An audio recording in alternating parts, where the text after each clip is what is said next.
Welcome to the number 1 season 8. আমাদের hygiene partner Joy pure and safe hygiene range. কে বলেছে মেয়ে মানেই ঘরের চার দেওয়াল? কে বলেছে মেয়ে মানেই রান্নাঘর আর খুন্তি কড়াই? জীবন যুদ্ধে তাদের লড়াই আজ সকলের অনুপ্রেরণা।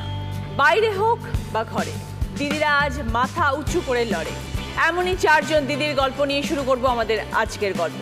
সবাই মঞ্চে উপস্থিত আছেন, আমরা সকলের সাথে পরিচয় করব। প্রথমে আছেন রক্তিমা মিত্র।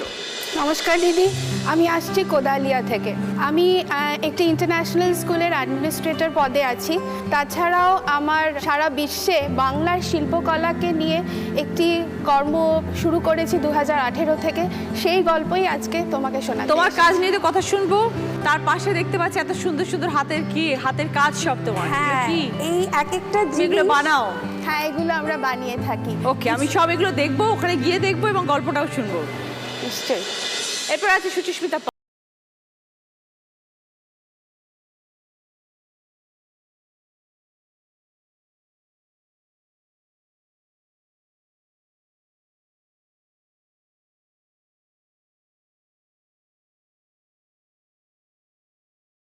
ভেরি গুড, নিশ্চয়ই শুনবো। এরপর আছেন ডক্টর সাথী নন্দী চক্রবর্তী। নমস্কার দিদি, আমি এসছি পাইকপাড়া থেকে। আমি বাই প্রফেশনস আমি অধ্যাপিকা, Guru Nanak institute of pharmaceutical science and টেকনোলজিতে, ওখানকার হেড অফ দ্য ডিপার্টমেন্ট। এছাড়া আমি এনভায়রনমেন্টাল সায়েন্টিস্ট। আমি এনভায়রনমেন্টের অ্যাওয়ারনেসের এই বার্তাটা মানুষের কাছে দিই। আমাদের পরিবেশ এত তাড়াতাড়ি দূষণ হয়ে যাচ্ছে যে আমরা সবাই এটা নিয়ে বরের, আর সেটা নিয়ে যে তুমি কাজ করছো সেই গল্প আমাদের শুনতে হবে। নিশ্চয়ই আমি সেই গল্প ভালো বলবো। প্রয়াস তোমার, থ্যাংক ইউ। এরপর আছে তনুশ্রী চ্যাটার্জি। নমস্কার দিদি, আমি দুর্গানগর থেকে এসেছি। আমি একজন বিজনেস ওম্যান, চাকরি জীবনে ছিলাম। সেখান থেকে আমি আজকে কি করে একজন বিজনেস ওম্যান, আমার কেটারিংয়ের বিজনেস, সেই নিয়েই আজকে তোমার সঙ্গে গল্প করতে এসেছি। ওকে, শুনবো। সবাইকে নিয়ে শুরু করছি আমাদের প্রথম রাউন্ডে খেলা দিদি মেয়ে ভেজায়।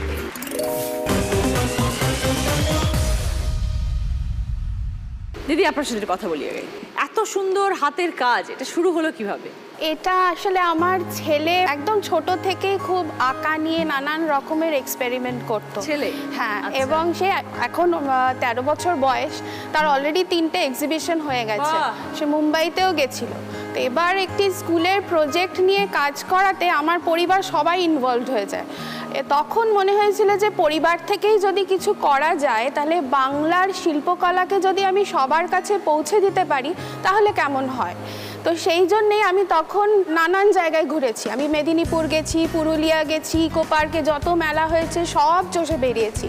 আস্তে আস্তে দেখলাম, যখন আমার মনে হলো যে আমি এই প্রয়াসটা নিয়ে একদম কনফার্ম যে আমি এগোবই, তখন আমার সঙ্গে আরও কিছু মানুষজন এগিয়ে এলেন। তার মধ্যে কিছু লোক আছেন যাদের অদ্ভুত হাতের কাজ, আপনি দেখলেই বুঝতে পারবেন, কিন্তু প্রত্যেকেরই কিছু না কিছু প্রবলেম আছে শারীরিক। এবার এদেরকে নিয়েই আমি 7 জন মতন এক জায়গায় করতে পেরেছিলাম। করে আমি একটি গ্রুপ করি, নাম দিই ওয়ার্ল্ড অফ ওয়ান্ডার্স। এবার সেই যে কাজ যে শুরু করেছি, সেই কাজের মধ্যে আমরা বাংলার পটচিত্রকে মেনলি ধরেছি, তার সঙ্গে ইন্ডিয়ান আর্ট ফর্মকে আমরা নানানভাবে পোট্রে করেছি। ধরো এই ধরনের যে কাজগুলো তোমরা করো, মেইনলি এগুলো নিয়ে তোমরা কোথায় বিক্রিটা করো? মানে শুধু কি অনলাইন? না, শুধু অনলাইন এখন না হলে হবে না। মেলাতে তো আমরা অ্যাপ্রোচ করেছি, আর তাছাড়া এখন কি করছি, এখন এই নানান রকমের যে শোরুম আছে, ধরুন যেখানে জুয়েলারি বিক্রি হয়, বা ধরুন যেখানে একটু অন্য ধরনের আর্টিস্টিক কিছু, যেমন যেটা আমি আপনাকে বললাম যে বাংলার যে আর্ট ফর্ম, যেমন পুরুলিয়ার যে মাস্ক, যে মুখোশ, সেটাকে আমাদের যদি কলকাতায় বা আপনি বলুন সারা ভারতবর্ষে, বা আমার যদি মনে হয় বিশ্বে ছড়িয়ে দিতে হয়, সেটা অনলাইনে একমাত্র মাধ্যম। কিন্তু তাছাড়াও যদি আমি লোকাল মার্কেটটাকেই না ট্যাপ করতে পারি, তাহলে আমার মানে আরও লোকের মুখে তো বাইরে ছড়াবে না। তাই আমি এই চারপাশে যত রকমের দোকান, শোরুম যত পেয়েছি, প্রত্যেককে অ্যাপ্রোচ করেছি, প্রত্যেকের সাথে কথা বলেছি। এখন আস্তে আস্তে, তারপরে অবশ্য লকডাউনটা পড়ে গেছিলো, কিন্তু আস্তে আস্তে সাড়া পাচ্ছি। তারা 2-3টে জিনিস, হয়তো 10-15টা জিনিস এরম করে নিলেও কি হচ্ছে যে আমাদের লোকেরাও মোটিভেট হচ্ছে যে না, আমরা এখানেও করতে পারছি, ভারতবর্ষেও করতে পারছি, আবার এদের থ্রু দিয়ে আমার বাইরেও জিনিস যাচ্ছে। আমার অনেক শুভেচ্ছা রইল রক্তিমাদি। Thank you. ভালো প্রয়াস এবং খুব ভালো কাজ করছো তুমি। আর জিনিসগুলো একবার একটু গিয়ে দেখি তুমি কি কি নিয়ে এসছো।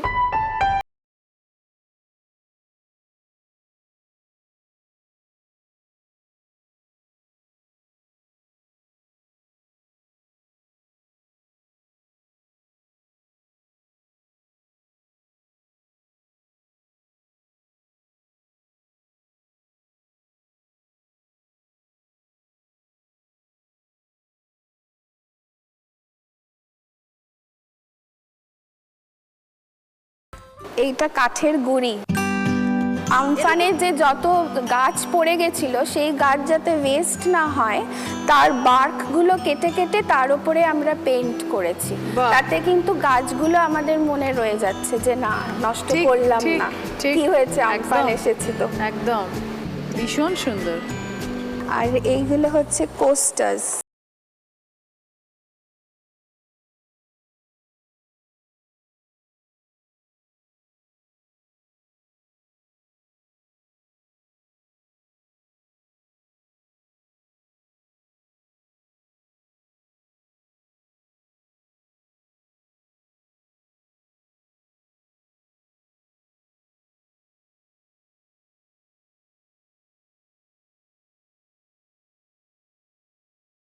খেলতে যাওয়ার আগে তোমার টেবিলে দেখো রাখা রয়েছে Joy pure and safe hygiene range, এটা একটু ইউজ করে নাও, আবার খেলে এসে আবার ইউজ করবে।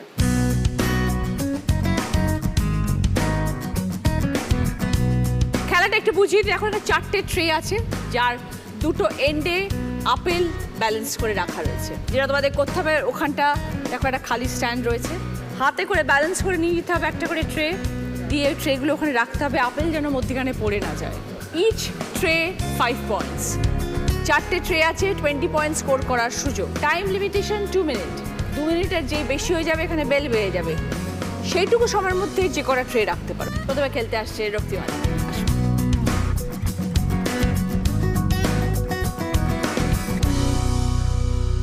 স্টার্ট। আস্তে আস্তে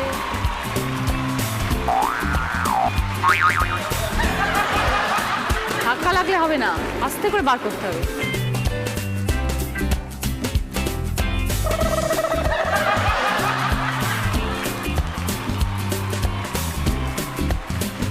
ভেরি গুড। পিছিয়ে যাও, পিছিয়ে যাও। হ্যাঁ, এবার যাও।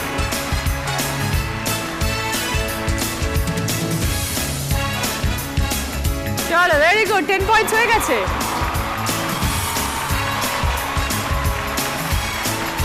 চলো, এটা লাস্ট, সাবধানে করো।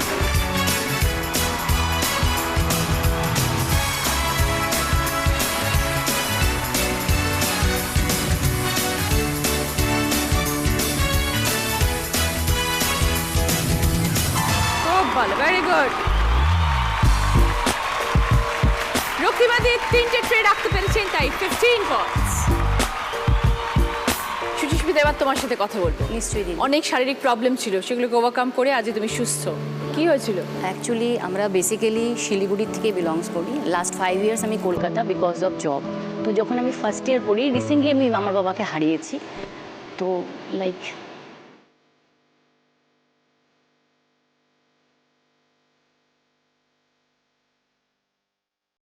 অসুস্থ ছিলেন?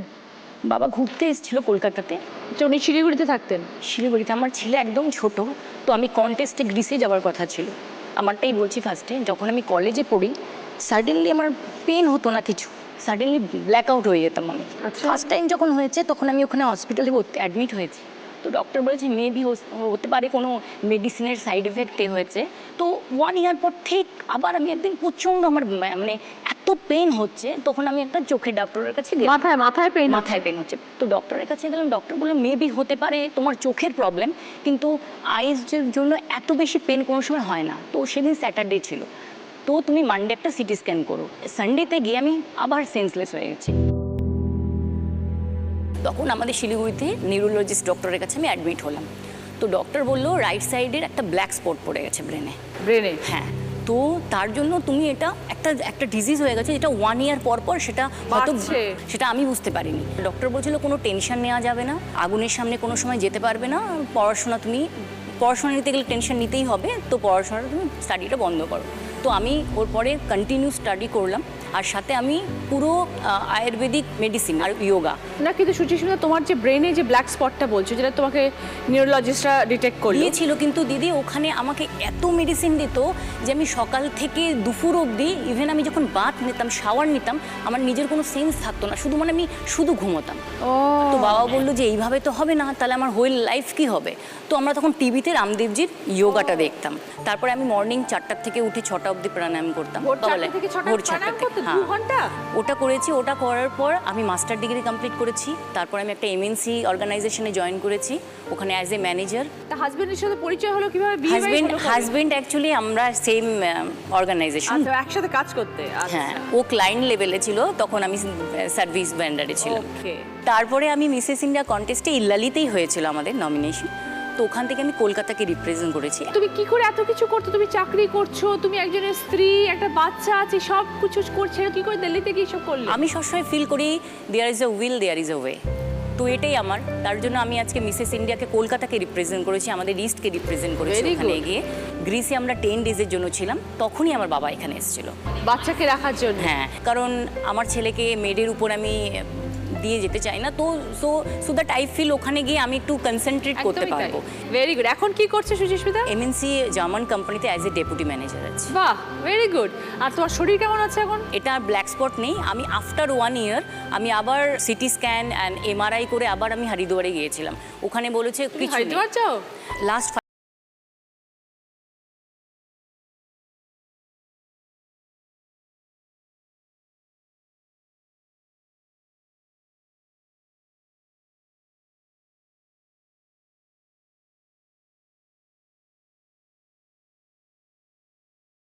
সুচিস্মিতা, একবার জয় হ্যান্ড স্যানিটাইজার দিয়ে একটু স্যানিটাইজ করে নাও।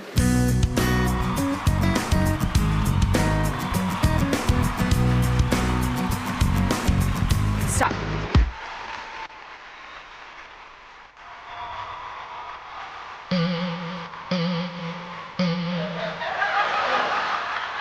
Very good. ছেড়ে দাও, ছেড়ে দাও, ছেড়ে দাও।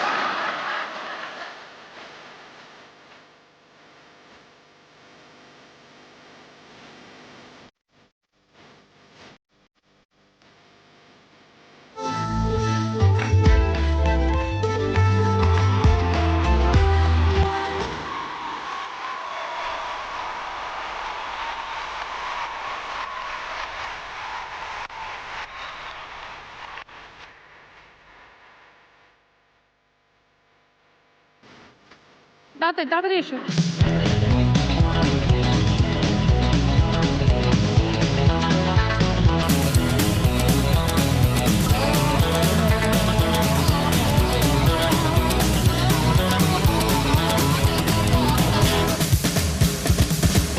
ওকে, সুচিস্মিতা 3টে ট্রে রাখতে পেরেছে, তাই 15 পয়েন্টস।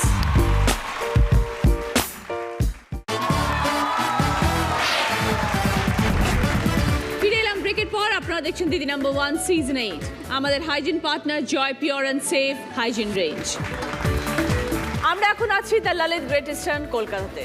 আপনারা এখান থেকে অনেকেই খাবার খেয়েছেন, আর এখন সেই খাবার পেয়ে যাচ্ছেন বাড়িতে বসে, সব থেকে সেফ এবং হাইজিনিক্যালি বানানো এবং প্যাক করে ললিত গ্রেট ইস্টার্ন কলকাতা পৌঁছে দেবে আপনার বাড়িতে। সাথে এই যে পরিবেশ নিয়ে তুমি এত কিছু কাজ করছো, এটা শুরু হলো কিভাবে? আমি নিজে পিএইচডি করেছিলাম এনভায়রনমেন্টাল বায়োটেকনোলজির ওপর, সেটা related to east Kolkata wetland, যেটা ধাপা এরিয়া। এবার সেখানেতে আমি নিজস্ব ফিল্ড ওয়ার্ক, বিভিন্ন কাজের সাথে যখন জড়িয়ে যাচ্ছি, যখন আমার নিজস্ব রিসার্চের কাজ করছি, তখনই কিন্তু আমার এই এনভায়রনমেন্টের ভাবনাটা প্রথম মাথায় আসে। তো যখন ফিল্ডে কাজ করতে শুরু করলাম, মানুষের কাছাকাছি গিয়ে দেখতে শুরু করলাম যে এই সারা কলকাতার যে ওয়েস্টটা যেখানে গিয়ে জমা হচ্ছে, সেখানকার জনজীবন কিভাবে আছে, বা এই যে ওখানকার যে সমস্ত সবজি বা মাছ আমরা যেগুলো দেখতে পাই যে রোজ বাজারেতে আসছে, সেগুলো যারা উৎপাদন করছে, সেখানকার যে সমস্ত মানুষরা রোজ কাজ করছে সেই ওয়েস্টের মধ্যে তারা কতটা এফেক্টেড হচ্ছে কি হচ্ছে না, তাদের পাশে দাঁড়িয়ে কাজ করতে শুরু করতে করতে কিন্তু আমার এই এনভায়রনমেন্ট বিষয়টাকে আমি ভালোবাসতে শুরু করি এবং আমি বিভিন্নভাবে কিন্তু এই এনভায়রনমেন্টের জন্য তাদের সাথে তাদেরকে সচেতন করা, কিন্তু এই মুহূর্তে দাঁড়িয়ে যে আমাদের পরিবেশ কতটা গুরুত্বপূর্ণ সেটা সকলের কাছে খুব সহজভাবে জিনিসগুলোকে আমি বিভিন্নভাবে লিখি, বিভিন্ন পত্রপত্রিকাতে লিখি, বিভিন্ন ম্যাগাজিনে লিখি, সবটাই আমি এনভায়রনমেন্টের ওপরই লেখালেখি করি। এই এনভায়রনমেন্ট সচেতনতাটা আমি সবসময় চাই মানুষের কাছে পৌঁছে দিতে, সেটা রুট লেভেলে বিভিন্ন ধরনের যে পৌরসভার যে সমস্ত মানুষেরা আছে প্রত্যেকের কাছে, যে এই যে সিঙ্গেল ইউজ প্লাস্টিক যে সারা কলকাতায় সারা সমস্ত জায়গায় এটা একটা সাংঘাতিক প্রবলেম, যে প্লাস্টিক কি করে আমরা বর্জন করব। তখন ঠিক ভাবতে ভাবতে কিন্তু আমরা বিভিন্নভাবে আমি একটা রিসার্চের কাজ শুরু করি, সেখানেতে যে বায়োপ্লাস্টিক্স যে ব্যাপারটা সেটা কিন্তু একদম নতুন কনসেপ্ট, যে সিঙ্গেল ইউজ প্লাস্টিক্সকে কিন্তু আমরা আলটিমেটলি ইন ফিউচার্স বায়োপ্লাস্টিক যেগুলো বিভিন্ন ফলের মধ্যে থেকে যে স্টার্চ জাতীয় জিনিস থাকে সেগুলো থেকে ল্যাবরেটরিতে বানানো সম্ভব হচ্ছে, সেই কাজগুলো করছি। সেগুলো ওয়েস্ট বেঙ্গল গভর্নমেন্টের বিভিন্ন প্রজেক্টের সাথে আছি, অ্যাজ এ প্রিন্সিপাল ইনভেস্টিগেটর হিসেবে কাজ করছি। আজকে আমরা যখনই বলছি যে প্লাস্টিক বর্জন করা উচিত, কিন্তু এই বর্জনটা যদি আমরা প্লাস্টিক ছেড়ে একটা কাপড়ের ব্যাগ বা কাগজের জিনিস নিয়ে যদি না আমরা যাই তাহলে কিন্তু সেই প্লাস্টিকটা ইউজ হতেই থাকবে এবং সারা বিশ্ব কিন্তু আজকে এই প্রবলেমের মধ্যে পড়ে আছে যে কিভাবে আমরা একটা প্লাস্টিক্সকে বর্জন করে কিভাবে এগিয়ে যেতে পারবো। সুতরাং এটার কেরিয়ার কিন্তু মানুষই, তো আমরা যদি আস্তে আস্তে এটা থেকে বেরিয়ে আসতে পারি তবে কিন্তু অনেক প্রবলেম থেকে আমরা বেঁচে যাব। যেমন আমরা সকালবেলা ঘুম থেকে উঠে যেমন ব্রাশ করতে ভুলি না বা খেতে যেমন সারাদিনেতে ভুলি না, আমার মনে হয় যে এই এনভায়রনমেন্ট বা পরিবেশ সচেতনতা প্রত্যেকটা মানুষকে এইভাবে নিজস্ব অভ্যেসের মধ্যে আনতে হবে, তবে যদি আমরা নেক্সট ফিউচার জেনারেশনসকে বাঁচিয়ে রাখতে পারি বা সুস্থ পৃথিবী রাখতে পারি। সাথে আমাদের রোজকার জীবনে মানে দৈনন্দিন জীবনে কি কি করা উচিত আর কি কি করা উচিত? আমরা দেখতে পাচ্ছি যে বিভিন্ন নদী নালা সব জায়গায় একদম ভর্তি ভর্তি প্লাস্টিক্স পড়ে থাকে। সুতরাং আজকে যদি এখান থেকে বেরিয়ে আমরা যে কোনো মার্কেটে যাই, আমরা কিন্তু ভুলবশত আমরাই চাই একটু প্লাস্টিকে দেবেন দাদা, আমরা কিন্তু কখনোই সেখান থেকে বলতে পারি না না না আমার কাছে ব্যাগ আছে আমি দিচ্ছি এটার মধ্যে দাও। এই প্র্যাকটিসটা আমাদেরকে নিজেদেরকে করতে হবে যে আমরা নিজেদের ব্যাগ নিজেদের সমস্ত কিছু ক্যারি করব। এখন আমরা দেখছি যে কোভিড সিচুয়েশনসে দাঁড়িয়ে আমরা কারোর কোনো জিনিস ব্যবহার করছি না, কিন্তু এই জায়গাটা এরকমই যে এই অভ্যেসটা যদি আমরা এখন থেকেই শুরু করে দিই তাহলে কিন্তু আমরা পরবর্তীকালেও কিন্তু এই জিনিসটা থেকে অনেকটা নিজেদেরকে বার করে আনতে পারবো, যে প্লাস্টিক ডিপেন্ডেন্ট জীবন থেকে কিন্তু আমাদের বেরোতে হবে। মানে এই উদ্যোগগুলো কিন্তু কেউ আমাদেরকে নিতে বলবে না। সুতরাং আমার মনে হয় যে এটা ভীষণ আজকের দিনে দাঁড়িয়ে এটা কিন্তু ভীষণ ইম্পর্টেন্ট একটা চিন্তা, মানে যে এই সচেতনতাটা লড়াই সামনে আমাদের অনেক কঠিন সাথী, আমার মতন আরো অনেককে আসতে হবে এগিয়ে, তবেই আমাদের সমাজটা বেঁচে থাকবে ঠিকঠাক ভাবে এবং ভবিষ্যৎ প্রজন্মের কাছেও আমরা উদাহরণ হয়ে থাকবো। একদমই তাই।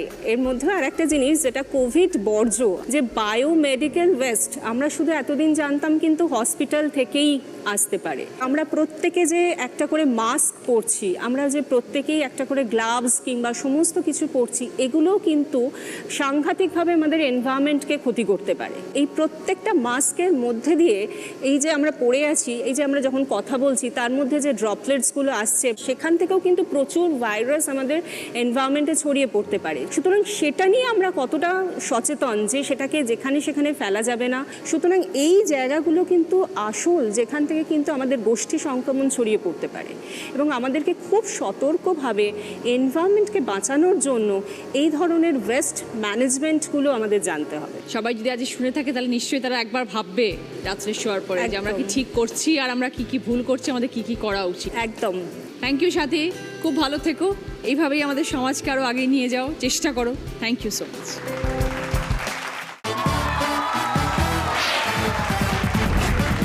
ফিরে এলাম ব্রেকের পর, আপনারা দেখছেন দিদি নাম্বার 1 সিজন 8, আমাদের hygiene partner Joy pure and safe hygiene range.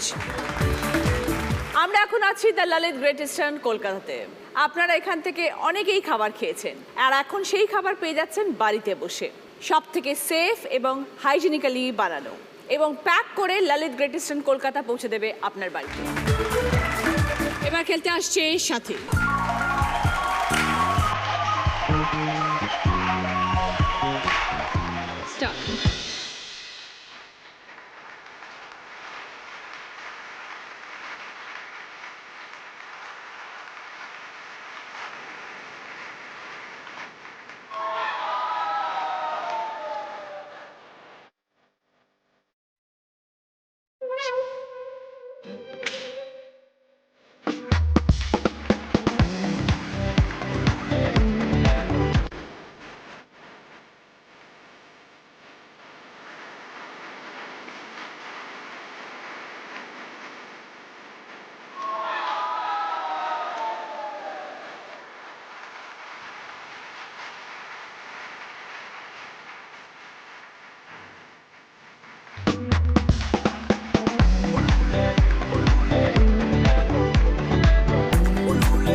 রেখে 15 পয়েন্টস।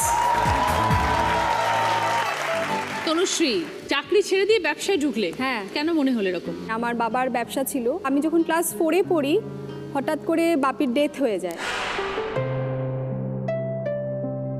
মা যেহেতু হাউসওয়াইফ ছিল, মা অতটা ব্যবসা সংক্রান্ত কিছু বুঝতো না, কিন্তু যখন তো আমাকে দেখতে হবে বা আমার পড়াশুনো, আমি নাচ শিখতাম, সব কিছুই মেনটেন করার জন্যে যাই হোক মাকে তখন ব্যবসাটা দেখাশুনো করতে হয়। আর আমি চলে যাই হস্টেলে, 2 বছর হস্টেলে থাকি। ইন দ্য মিন টাইম আমার মামা বাড়ি থেকে আমার মায়ের আবার সেকেন্ড ম্যারেজের ব্যবস্থা করে। তো বাপি ভীষণই ভালো, সাপোর্টিভ। তো আমি হস্টেল থেকে যখন 2 বছর পর বাড়ি ফিরি, সব কিছুই ঠিক ছিল, কিন্তু আমার কোথাও নিজেকে একটা হারিয়ে ফেলার মতো বা একা আমার খুব লাগতো, কোথাও একটা নিজেকে মানে খুঁজে পেতাম না। তো ওই সময় আমার হাজব্যান্ডের সঙ্গে আমার আলাপ হয়। আলাপ হওয়ার পরে জানতে পারলাম যে ওরও ব্যবসা, মানে ও কিন্তু বেসিক্যালি হচ্ছে IHM তারাতলা পাস আউট, রান্না বান্না নিজের হাতে করার মানে অসম্ভব ট্যালেন্ট। তো আমার ব্যবসা নিয়ে কোনো সমস্যা ছিল না, কিন্তু সামহাও আমার মা ব্যবসা একদম পছন্দই করতো না। যেহেতু নিজে ব্যবসা ব্যাকগ্রাউন্ড, ব্যবসার এত বড় একটা টেনশন, সবসময় একটা লাভ লসের মধ্যে একটা যে মেলবন্ধনের ব্যাপারটা থাকে, সেটা মা চাইতো না। মা চাইতো যে আমি কোনো চাকরিওয়ালা ভালো একটা ছেলেকে বিয়ে করি, মানে একটা সিকিউর সেফ লাইফ, কোনো টেনশন থাকবে না। তা আমি এসব দেখিনি। তো সামহাও তখন বাড়ির মতের এগেনস্টে গিয়েই আমরা বিয়ে করি। এবার তখন আমার বয়সটাও ছোট ছিল। তো তারপরে খুব শিগগিরই আমি কনসিভ করি এবং তখন আমি একটা জবের অফার পাই। তো আমি সেই জবে জয়েন করি। তো জব করতাম আর আমার ছেলেকে আমার শাশুড়ি মা দেখাশুনো করতেন। আমি সেক্রেটারিয়াল পোস্টে জব করতাম। আমি সব সময় চাইছিলাম যে মানে আবার নিজে কিছু করব, মানে আমার ঠিক চাকরিটা ওই টাইম টু টাইম যাব বা মানে একটা হয় না, মানে একটা বাধ্যগততা ব্যাপারটা, ওটা আমার ঠিক। রান্নার বিজনেসে ঢোকাটা কি হাজবেন্ডের আইডিয়া? তার মানে আমার হাজবেন্ডের তো স্টার্টিং থেকেই এই কেটারিংয়ের বিজনেস। ও যাই হোক, তখন 2008 সাল। তো আমি ভাবলাম যে আমি নিজের টাইমটা, নিজের স্কিলটা অন্য কোথাও ইউটিলাইজ না করে আমি নিজের যে ব্যবসা অলরেডি রয়েছে সেটাকে আমি আরও বাড়াই। কেন আমার মনে হচ্ছিল কোথাও ওটা একটা ল্যাক করছে। কেন ও তো অপারেশনসে খুব ভালো, ও জানে কোন রান্নাতে কোনটা অ্যাকচুয়াল দিতে হবে, ও মেজারমেন্টস সব জানে, কিন্তু ওর একটা প্রবলেম হয়ে যাচ্ছিল কি লোকের সঙ্গে ইন্টারাকশন বা ক্লায়েন্টস ডিলিং, এই জিনিসটা মানে দেখছিলাম খুব ল্যাক করছে। তো আমিও তখন ওকে অ্যাপ্রোচ করলাম যে দেখো আমি তো এত বছর ধরে মোটামুটি শিখেছি, ক্যান আই জয়েন, আমি কি জয়েন করতে পারি তোমার ব্যবসায়? বলে অবভিয়াসলি, তুমি চাকরি ছেড়ে যদি জয়েন করতে পারো তাহলে তো আমাদেরই ভালো হবে, আমার ব্যবসারও গ্রোথ করবে। তো তখন আমি জব ছেড়ে দিয়ে আমার যেটা নিজের ইচ্ছে ছিল নিজের কিছু করার, তখন আমি সেটা করি। তখন দুজনে মিলে এটা শুরু। হ্যাঁ। তো এইবারে এখন 2008 সালের পরে এখন অ্যাট প্রেজেন্ট মোমেন্ট দাঁড়িয়ে আমার তনুশ্রী নামটা আমার ব্যবসার নামের সঙ্গে খুবভাবে জড়িয়ে গেছে। ফুড উৎসব কেটারার যে আমাদের যে ব্যবসার যে নামটা খুব ওতপ্রোতভাবে তনুশ্রী আর আমার হাজব্যান্ডের নাম সুমন জড়িয়ে গেছে, মানে এই দুটো নাম ছাড়া হবে না। আমি যখন থেকে জয়েন করলাম আমি আস্তে আস্তে ব্যবসাটাকে একটু অনলাইনের দিকে নিয়ে গেলাম। আর আমাদের সবথেকে বড় ব্যাপার হচ্ছে মানে আমি যেটা করি, আমি যে শুধু ক্লায়েন্টসের সঙ্গে ডিল করলাম তা নয়, তাদের সঙ্গে আমার পারিবারিক সম্পর্কের মতন হয়ে যায়। তো এখন এই 12 বছরে তনুশ্রী কতটা বড় করতে পেরেছো ব্যবসাকে? অনেকটাই করতে পেরেছি দিদি। এই যে বললাম নামটা আমি মানে লোকের কাছে পরিচিতিটা আমার অনেক পৌঁছে তো গেছে। মেইনলি কি অনলাইন যাওয়ার পরে আরো বেশি পরিচিতিটা হ্যাঁ, হয়েছে? অনলাইন যাওয়ার পরে আমার ফেসবুক পেজটা খোলার পরে, আর যেহেতু আমি লোকের সঙ্গে খুব মিশতে ভালোবাসি, আমার নিজস্ব একটা সার্কেল আছে, সেই সবের মাধ্যমে সত্যি কথা বলতে খুব ভালো পৌঁছেছে জিনিসটা। ধরো অনলাইনে তো প্রচুর মানুষের কাছে পৌঁছেছে যখন, তাহলে অনেক মানুষের অনেক রকম অর্ডার থাকে, তো এত কি করে মেনটেন করো, দুজনে সাপ্লাই দেওয়াটা কি করে সম্ভব হয়? একদম মেনটেন করতে পারি। কেন আমরা কুককে, আমাদের কুক হচ্ছে অ্যাকচুয়ালি উড়িষ্যা বেসে। কোথায় করো এগুলো এখন? আমাদের তো ওরম ভাবে কোনো মানে পারফেক্ট কিচেন নেই, আমাদেরটা তো অ্যাকচুয়ালি আউটডোর কেটারিং, কোনো হোম ডেলিভারি স্টাইলের নয়। মানে ধরো আজকে কোনো ব্যাংকুয়েটে তোমার 1000 লোকের কাজ, আচ্ছা আচ্ছা আচ্ছা, বুঝতে পেরেছি। আমার ফুল টিম যায় ওখানে। তো তোমরা লার্জ স্কেলে করো? একদম লার্জ স্কেলে করি। লার্জ স্কেলে তো এখন আর সেরকম কোথাও কোনো অনুষ্ঠান হচ্ছে না। না, এই সময়টা আমাদের পক্ষে সত্যিই খুব চাপের। মানে এই যে লকডাউনের জন্য আমার যে মেন কুকের টিম তারা তো আটকে গেছে উড়িষ্যা। আর সব থেকে বড় কথা একটা গুডউইলের ব্যাপার থাকে, মানে আমার রান্নার এতটাই সুনাম বা আমাদের যে যে সিগনেচার ডিশগুলো যেগুলো আছে সেগুলো তো সবাই পারবে না বানাতে। তো তোমরা কিছু ভাবছো না কি করা যায়? কারণ এই সিচুয়েশন তো এখন কিছুদিন ভাবছি চলবে এটা। বলতে আমরা এখন নতুন করে ওই 50-60 জনের কাজই করতে হবে সেরকমই একটা ভাবনা চিন্তা করছি। কেন আমাদের আপকামিং উইন্টারের অনেক বুকিংস অলরেডি হয়েছে। হোপফুলি ততদিনে যদি আমাদের এই করোনা মুক্ত হতে পারি আমরা, ওইটাই এখন সেইটাই। ঠাকুরের কাছে সেই প্রার্থনা ঠাকুরের করে কাছে যাচ্ছি। এটাই প্রার্থনা যেন আমরা সুস্থ জীবনে খুব তাড়াতাড়ি ফিরে আসি। হ্যাঁ, থ্যাংক ইউ তনুশ্রী, খুব ভালো লাগলো কথা বলে, শুভেচ্ছা রইল।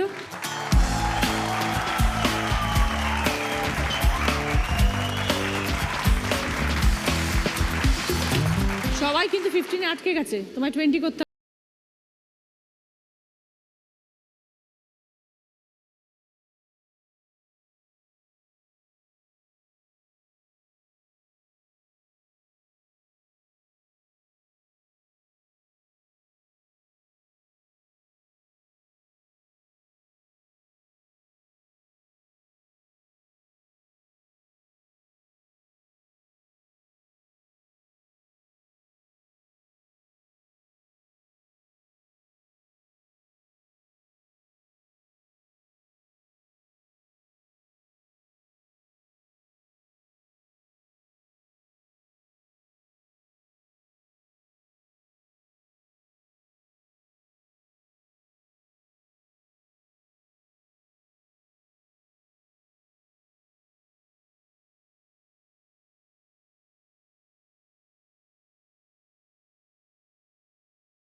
আজ এই চারজনেরই এক স্কোর।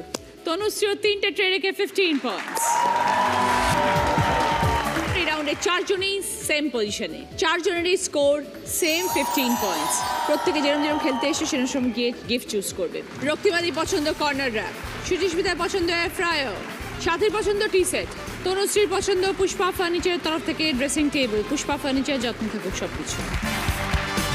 সকলের জন্য ভদ্রেশ্বর লাল বাবা রাইসের তরফ থেকে মিনিকেট চাল। कोई न कोई चाहिए प्यार करने वाला, कोई न कोई चाहिए हम पे मरने वाला। दिल जान लुटाएंगे हम तो उसी पर साथ में बिताएंगे शाम शहर मेरे यारा। कोई न कोई चाहिए प्यार करने वाला, कोई न कोई चाहिए हम पे मरने वाला।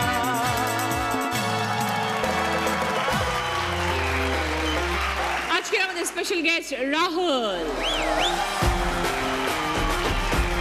শুরু করছি আমাদের সেকেন্ড রাউন্ড, হয় তুমি নয় আমি। প্রথম গানের প্রশ্ন, রাইট আনসার দিলে গিফট পাবে সানকুইকের তরফ থেকে প্রেসার কুকার এবং non stick frying pan. TV স্ক্রিনে অনেকগুলো অক্ষর ঘোরাঘুরি করবে, একটা অক্ষরে সে আটকে যাবে, সঙ্গে সঙ্গে বাজার প্রেস করে সেই অক্ষর দিয়ে গান শুরু করবে।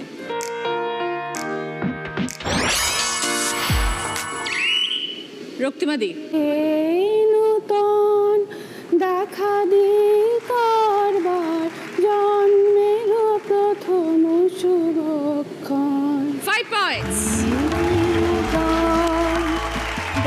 সঙ্গে সানকুইকের তরফ থেকে প্রেসার কুকার এবং নন স্টিক ফ্রাইং প্যান। দ্বিতীয় গানের প্রশ্ন, রাইট আনসার দিলে গিফট পাবে সিটি গোল্ডের তরফ থেকে গোল্ড প্লেটেড জুয়েলারি সেট। आदर की छुशी खेली लर्निंग किंग बा पेंटिंग और सिंगिंग আমি আজকের দুনিয়াতে গুড ফর নাথিং। আমার নাম অ্যান্টনি, কাজের কিছুই শিখিনি লার্নিং কিংবা পেন্টিং আর সিঙ্গিং। আমি আজকের দুনিয়াতে গুড ফর নাথিং। গানের কথা অনুযায়ী অ্যান্টনি কোন কোন কাজ শেখেনি? বলো রক্তিমাদি। Learning, singing, painting. 5 পয়েন্টস। কিংবা পেন্টিং আর সিঙ্গিং। সঙ্গে সিটি গোল্ডের তরফ থেকে গোল্ড প্লেটেড জুয়েলারি সেট। 3 নম্বর প্রশ্ন, রাইট আনসার দিলে গিফট পাবে মালদার শাড়িহাটের তরফ থেকে একটি সুন্দর শাড়ি। সমুদ্রের ছবি এসছে, এমন একটি গান শোনাবে যেটার মধ্যে সমুদ্র শব্দটা আছে, বা সমুদ্র। বলো সুচিস্মিতা। सागर किनारे दिल ये पुकारे। একদম 5 পয়েন্টস। সঙ্গে মালদা শাড়িহাটের তরফ থেকে একটি সুন্দর শাড়ি।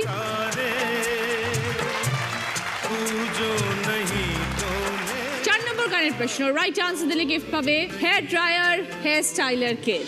3 জন নায়কের ছবি টিভি স্ক্রিনে ঘুরবে। একজন নায়কের ছবিতে সে আটকে যাবে, সঙ্গে সঙ্গে বাজার প্রেস করবে, সেই নায়কের ছবির কোনো গান শোনাবে, আমি বলবো না।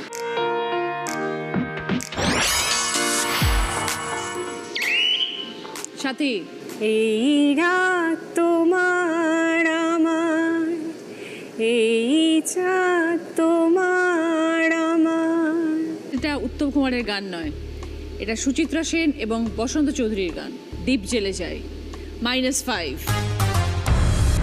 শেষ প্রশ্ন, রাইট আনসার দিলে গিফট পাবে ডাটা স্পাইসেস এর তরফ থেকে গিফট হ্যাম্পার। থাকে যদি ডাটা, জমে যায় রান্নাটা। सावन में लग गई आग दिल ने रहा, सोने हसीना पागल दीवानी, सोने हसीना पागल दीवानी, आज ना सोया सारी रात दिल ने रहा। हे, सावन में लग गई आग दिल ने रहा।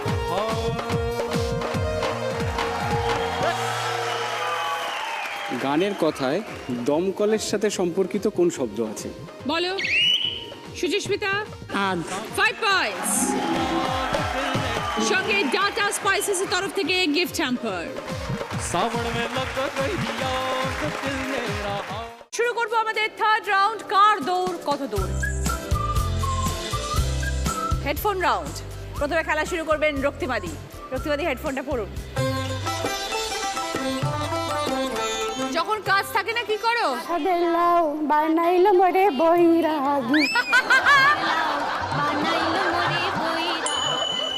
মেলা মেলা মেলা। চচ্চড়ি শশরি।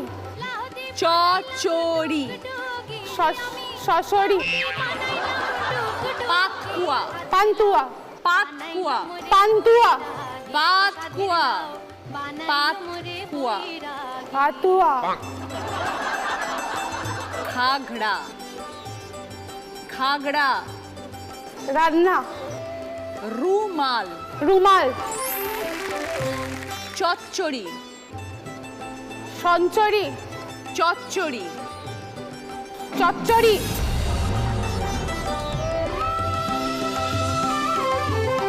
তিনটে পেরেছো, 6 পয়েন্ট। যে দুটো পারোনি, একটা ছিল পাতকুয়া আর একটা ছিল ঘাগড়া।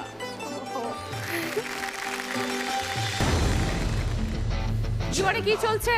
फैशन का जलवा। সাজুগুজু कातुकुतु। সাজুগুজু।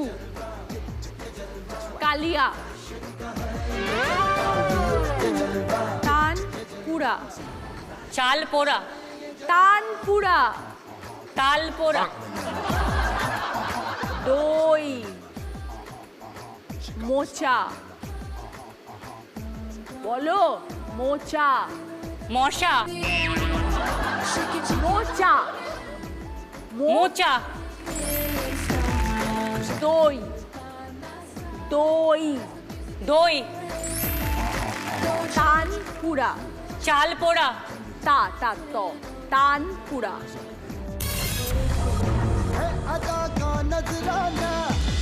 দুটো পেরেছো, 4 পয়েন্ট। যে তিনটে পারোনি, প্রথমটা ছিল সাজুগুজু, তারপরে ছিল কালিয়া, থার্ডটা ছিল তানপুরা।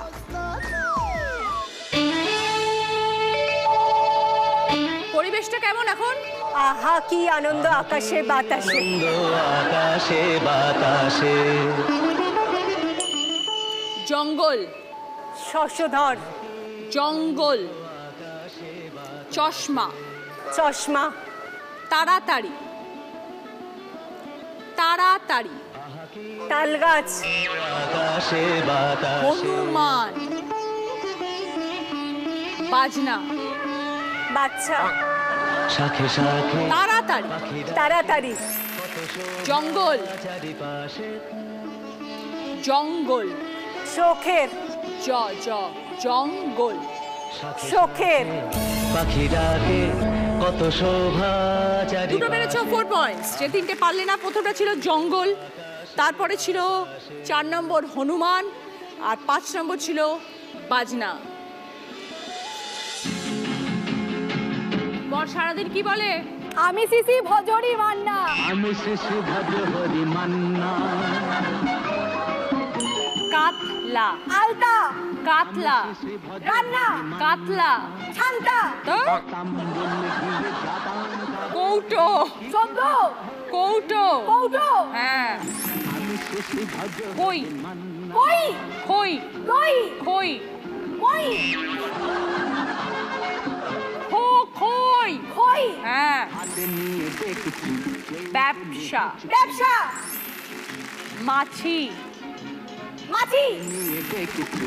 কাতলা। ছান্তা।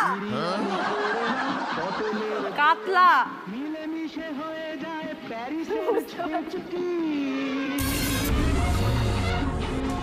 পারেন না মশলাটা যেখানে যান না আমি কাতলা। 8 পয়েন্টস।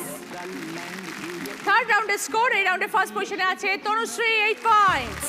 কি কি গিফট আছে বলছি, তোমার যেটা পছন্দ বলবে। এখানে আছে ভদ্রেশ্বর লাল বাবা রাইসের তরফ থেকে গ্রসারি আইটেম, আছে সিধু ফুড প্রোডাক্টসের তরফ থেকে গিফট হ্যাম্পার এবং রুটি মেকার, আছে স্যানিটাইজার কিট আর স্যুপ বোলের সেট। রুটি মেকার। সিধু ফুড প্রোডাক্টসের তরফ থেকে গিফট হ্যাম্পার এবং রুটি মেকার তনুশ্রী। সেকেন্ড পজিশনে আছে রক্তিমাদি, 6 পয়েন্টস। কি নেবেন দিদি? স্যুপ বলছে। ওকে, রক্তিবাদীর জন্য স্যুপ বোলের সেট। থার্ড পজিশনে আছে দুজন, সাথী এবং সুচিস্মিতা, দুজনেই 4 পয়েন্টস। বলো। গ্রসারি। ভদ্রেশ্বর লাল বাবা রাইসের তরফ থেকে গ্রসারি আইটেম সুচিস্মিতার এবং সাথীর জন্য রয়েছে স্যানিটাইজার কিট। ফিরে এলাম ব্রেকের পর। শুরু করছি আমাদের শেষ রাউন্ড, বুদ্ধিতে বাজিমাত।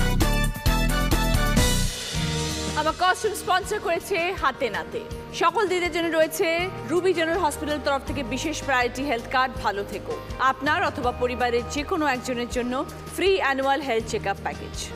আমরা এখন আছি দ্য ললিত গ্রেট ইস্টার্ন কলকাতাতে। আপনারা এখান থেকে অনেকেই খাবার খেয়েছেন, আর এখন সেই খাবার পেয়ে যাচ্ছেন বাড়িতে বসে, সব থেকে সেফ এবং হাইজিনিক্যালি বানানো এবং প্যাক করে ললিত গ্রেট ইস্টার্ন কলকাতা পৌঁছে দেবে আপনার বাড়িতে। আজ থেকে বাংলার ঘরে ঘরে ফিরছে রূপকথা, আমাদের চির পরিচিত রূপকথার সুয়োরানী দুয়োরানী। যুদ্ধ, জাদু, হরেক মজার গল্প নিয়ে আসছে ক্ষীরের পুতুল।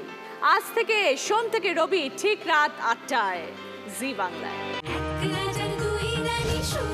দুগ্গা দুগ্গা দুয়োরানী, তোর রাজপুত্র জন্ম দেবার স্বপ্ন ঘোচাবো আমি। কি করে আসবে কোলে মা, সোনার টুকরো ছেলে? ক্ষীরের পুতুলে প্রাণ প্রতিষ্ঠা হবে কি করে? ক্ষীরের পুতুল আজ থেকে সোম থেকে রবি রাত 8টায় জি বাংলায়। প্রথম প্রশ্ন, সঠিক উত্তর দিলে গিফট পাবে আয়রন প্লাস আয়রন টেবিল। বিছানা, রকেট, কলম, পরপর একটা করে অক্ষর নিয়ে একটা নতুন শব্দ বানাও।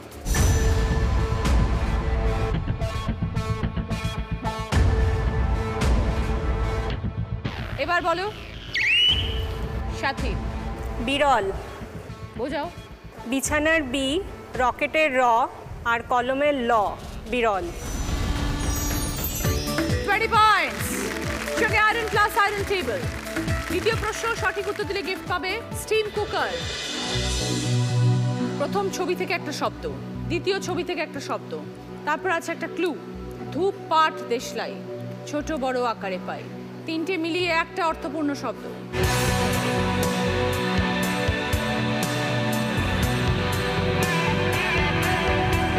এবার বলো তনুশ্রী।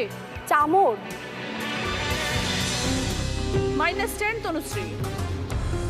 চাবি কাঠি, প্রথমটা চা, তারপরেটা মাছি, ইংলিশে বলি বি, আর তারপরে ধূপ, পাট, দেশলাই সবকটা হচ্ছে কাঠি, তাই চাবি কাঠি।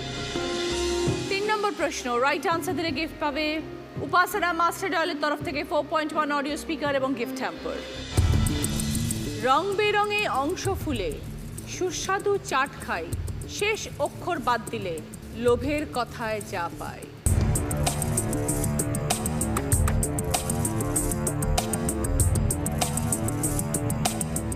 এবার বলো রক্তিমাদি। পাপড়ি। বোঝান। রং বেরঙে অংশ ফুলে হলে পাপড়ি, আর সুস্বাদু চাট পাপড়ি চাট, আর শেষ অক্ষর আমি যদি রিটা বাদ দিয়ে দিই তাহলে পাপ। 20 পয়েন্টস। সঙ্গে উপাসনা মাস্টার দলের তরফ থেকে 4.1 অডিও স্পিকার এবং গিফট হ্যাম্পার। 4 নম্বর প্রশ্ন রাইট আনসার দিলে গিফট পাবে কফি মাগ এবং স্ন্যাক্স ট্রেড সেট। পাশাপাশি ক্লু, করলে কর্ম ফলে জয়, নিজের নামে সমাজে হয়। ওপর নিচে ক্লু, কাজ করি দিয়ে মন, সব সময় সারাক্ষণ।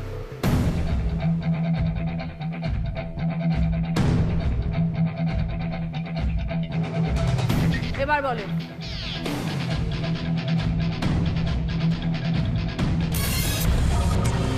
Time up. কেউ পারলে না, দেখে নাও। অধ্যাবসায় এবং পরিচয়। No points. শেষ প্রশ্ন 5 নম্বর প্রশ্ন রাইট আনসার দিলে গিফট পাবে 190 লিটারের ফ্রিজ। রক্তিমাদি স্কোর 51, সুচিস্মিতা 29, সাথী 34। তোমরা তিনজন আছো দিদি নাম্বার 1 হবার লড়াইয়ে। ছবিটা ক্লু, শূন্যস্থান পূরণ কর।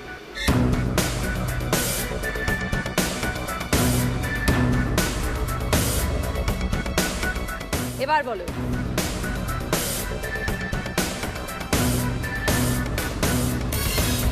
প্রথম সুযোগ চলে গেল, এবার আমরা দ্বিতীয় সুযোগের জন্য খেলবো। কিছু অক্ষর যোগ হবে। কয়াকার ময়াকার যোগ হয়েছে। এবার পারলে 20 পয়েন্ট, নচেত -10। এবার বলো বলো তরুশ্রী।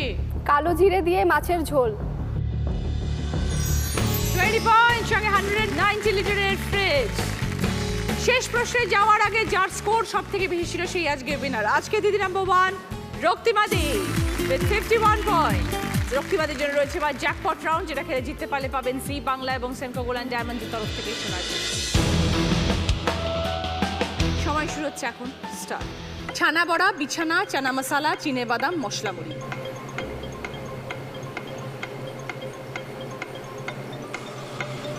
দই বড়া নেই ওটা।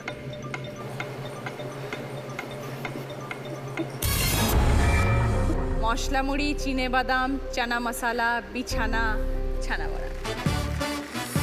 সুচিস্মিতা তোমার মেমেন্টো, এইটা তরুশ্রী মেমেন্টো, এটা সাথে উইনারের ট্রফি রক্তিমাদি। দিদি নাম্বার 1 এর ব্যাচ, দিদি নাম্বার 1 এর স্যাশ, সেনকো গোল্ড অ্যান্ড ডায়মন্ডসের তরফ থেকে সোনার হার, রুবি জেনারেল হসপিটাল তরফ থেকে বিশেষ প্রায়োরিটি হেলথ কার্ড। ভালো থেকো। আপনার অথবা পরিবারের যে কোনো একজনের জন্য free annual health check up.